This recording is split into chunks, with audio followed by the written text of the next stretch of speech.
Staring at herself in the mirror on the restroom door. Panultihon 5:1 hangtod sa 23. Pasidaan batok sa pagpanapaw. Anak, matnguni ug pamatia ang akong kaalam o kahibalo. Aron masayod ka unsaon pagkinabuhi matarong ug ang imong mga pulong magpaila nga ikaw maalamon. Ang mga ngabil sa daotang babaye tamis sama sa dugos ug ang iyang mga halok hawt sama sa lana sa olibo.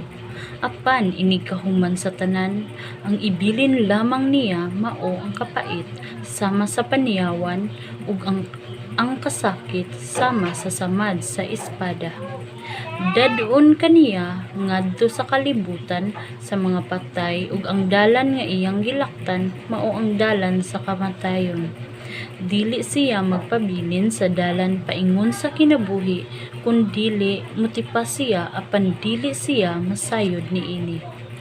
Busa pamati kanako mga anak ug ayaw gayud kalimti ang akong gisulti. Likay ni anang matanga sa babaye. Ayaw pagduol bisan sa pultahan sa iyang balay.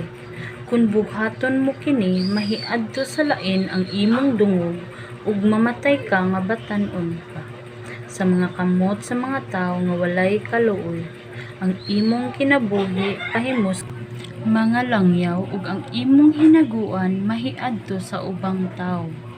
Mag-agulo ka inig pinal na nimo ug ang imong kaunoran ug kusog hinahinayon pagkuha gikan kanimo.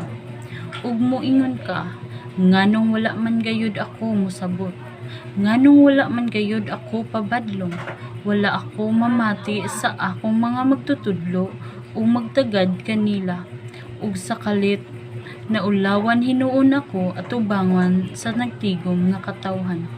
Ayaw paglimbong sa imong asawa ug siya lamang ang imong higugmaon.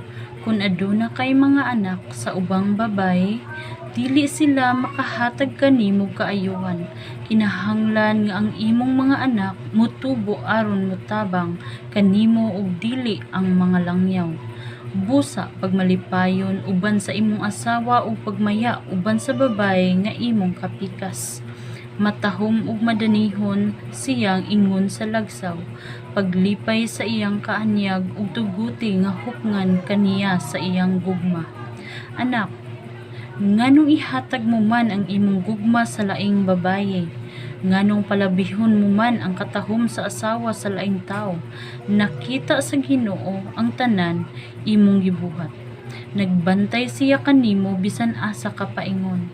Ang mga sala sa taong daotan litag alang sa iyang kaugalingon ug maunay siya kalaang sa iyang kaugalingong sala. Mamatay siya kay wala man siya'y pagpugong sa kaugalingon ang iyang kabuang mauray magdala kaniya ngadto sa lubnganan. Mao kini ang pasidaan sa atong labawng makagagahom batok sa panapaw.